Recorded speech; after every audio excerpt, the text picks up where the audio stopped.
saja suara azan yang membuatnya merasa terganggu, tapi ibadah-ibadah lainnya seperti sholat, pengajian yang digelar di masjid tersebut.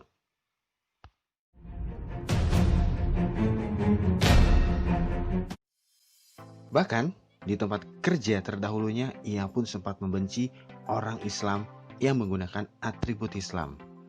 Pemahamannya seputar Islam saat itu sangat menakutkan baginya.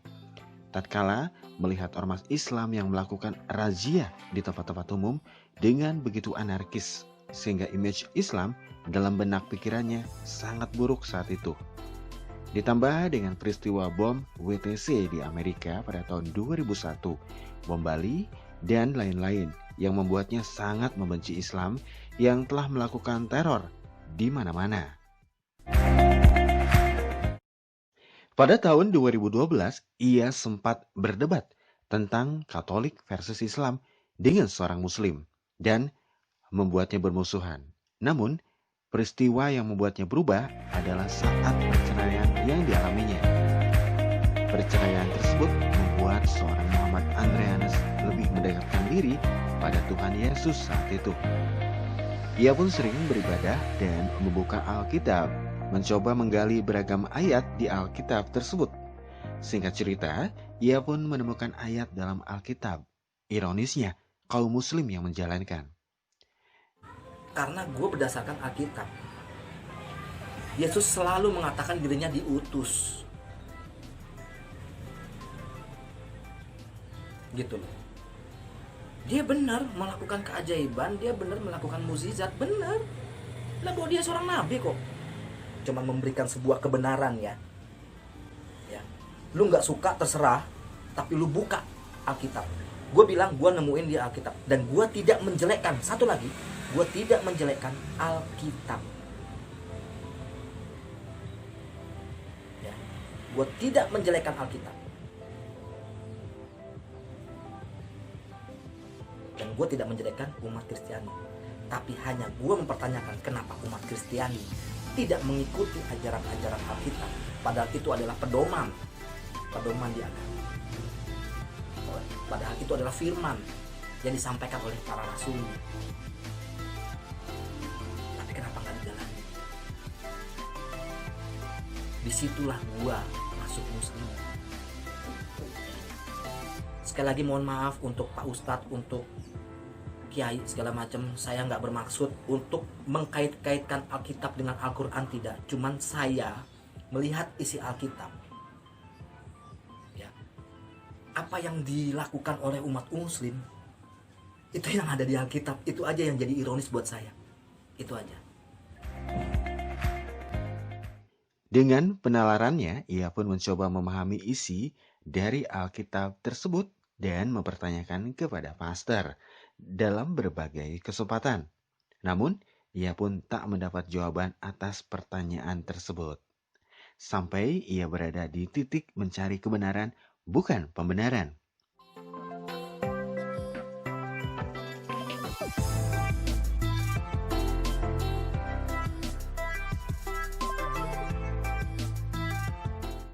Ia pun tergerak hatinya untuk mengenal Islam.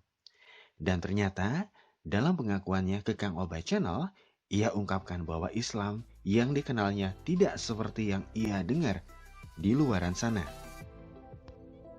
Akhirnya pada bulan Juli 2019, Muhammad Andreanus mantap bersyahadat untuk memeluk agama Islam. Dan alasan dirinya menjadi mualaf ia ungkap ke channel YouTube Mualaf Prince Channel.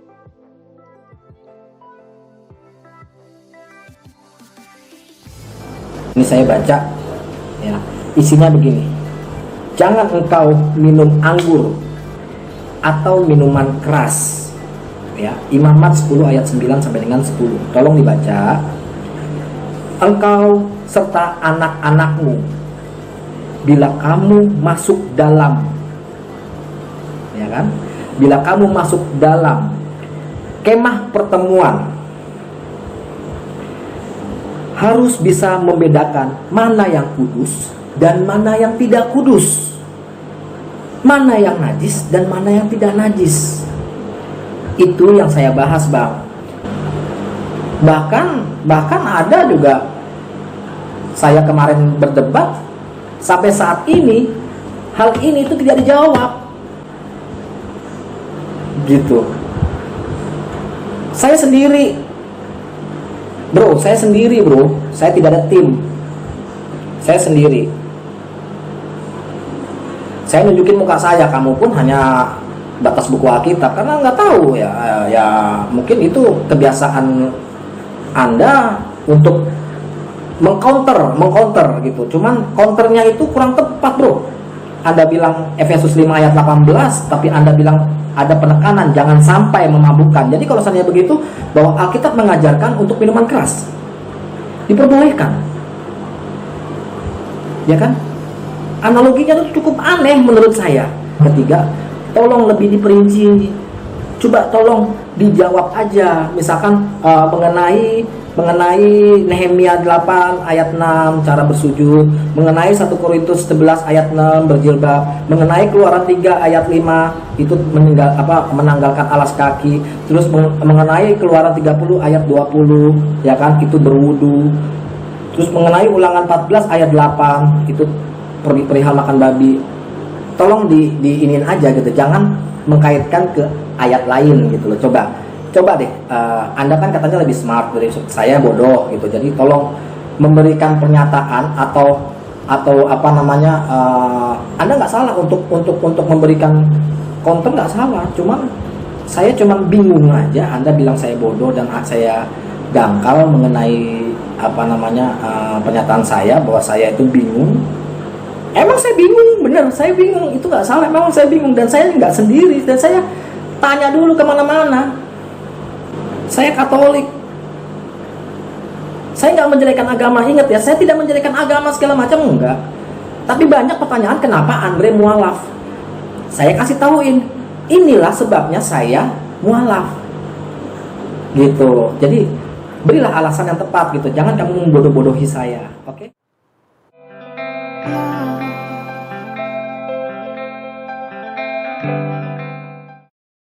Sebagai bentuk menebus kesalahan di masa lalu yang telah membenci Islam dengan segala bentuk atributnya, maka ia pun memilih untuk berdakwah dan akan terus menggelorakan bahwa Islam tak sejelek yang dibayangkan. Kini, ia pun merubah pola pikirnya tentang Islam sebagai agama yang damai, yang menjunjung silaturahmi, sebagai agama yang indah, penuh dengan cinta kasih, dan tidak memaksakan.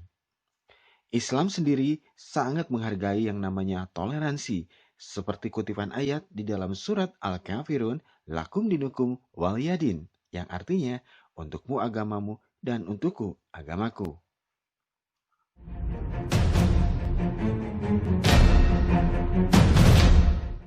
Terus banyak yang menghina mengenai Nabi Muhammad.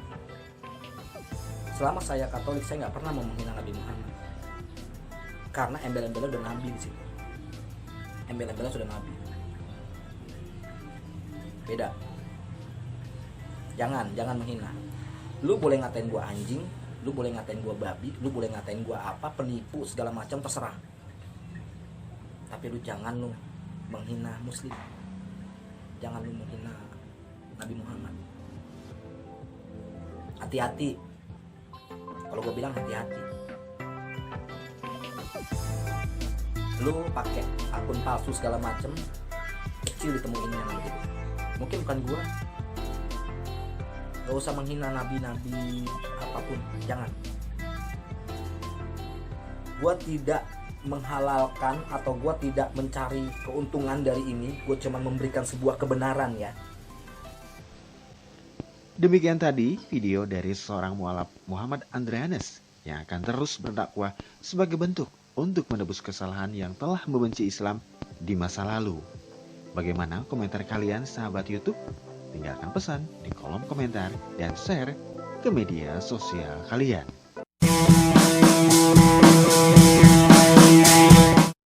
Sampai jumpa dengan video-video lainnya di Kang Obay Channel. Hai, saya DJ Andra dari B-Radio 104,3 FM News and Music Jambi. Jangan lupa nonton YouTube Kang Obay Channel karena banyak cerita inspiratif yang bikin kita jadi semangat. Jangan lupa ya, subscribe, like, and comment.